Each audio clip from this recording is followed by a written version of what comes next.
I've been working with the team in Ukraine around open data for the last 2.5 years. In that time, I've seen data being opened up that nobody thought would be open. I've seen leaders coming through, not just in central government, but also within the cities. And finally, I've seen startup businesses starting to be created through things like the Open Data Incubator and Challenge program. Ми досить часто обмінюємося досвідом з іншими країнами в сфері розвитку відкритих даних. І на сьогоднішній день Україна досить непогані показує результати в цій сфері. If you would like to drive open data in your country, you only need one leader in the government who will be able to drive this change. In Ukraine, State Agency for Government is a true leader who persuaded other ministries to publish data and be more transparent. The international community has a lot to learn from Ukraine in terms of the level of political leadership that's been expressed from the very top, as well as different levels of government that have, decided to adopt the Open Data Charter, for example, then also make strategic investments in building teams within the public sector to be able to coordinate this whole of government approach. But what Ukraine has successfully done is to be able to build a cadre of leaders across the public sector, and then at the city level, we're seeing the same happening with city officials that also have the mandate given to them by their elected leaders.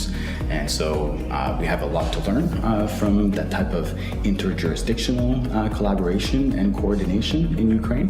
And I think that this is something that other parts of the world, including Canada, to be honest, has a lot to draw from.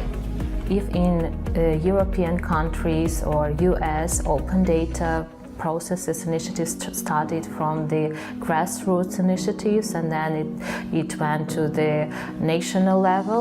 In Ukraine, on the local level, open data initiatives started from the top, from the governmental national level.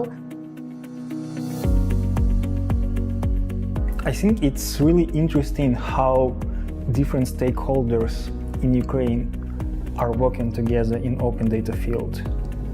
For instance, government agencies might work with data journalists on some interactive projects, or some ministry can work with business. I think that's a good example of true open data ecosystem. So I think that Ukraine has done a wonderful job of bringing together government, civil society and business to collaborate around their open data effort. That's, for me, head and shoulders above some of what other countries have done. Open data is helping to address corruption in Ukraine in a number of ways.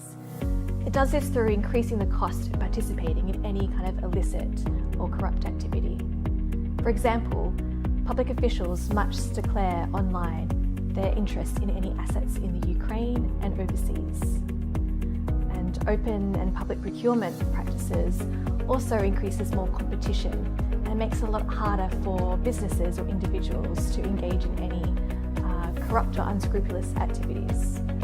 You can see the benefits of that partnership in the progress that they've been able to make in such a short space of time. The fact that they jumped 23 places in the Open Data Index last year, up to 31st.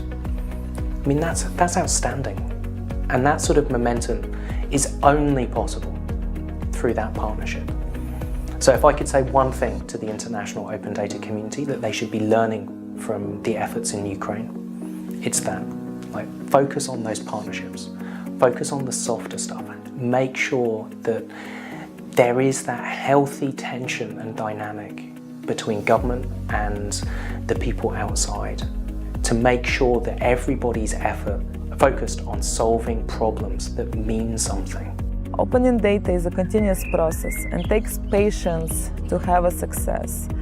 Only a few years ago, Ukraine didn't have achievements like it has now.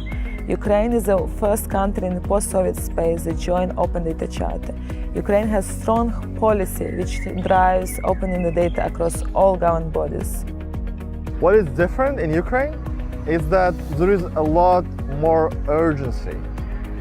And open data is one of the ways that could help us to build a more sustainable, more safe, and more prosperous society. And we think we don't have time.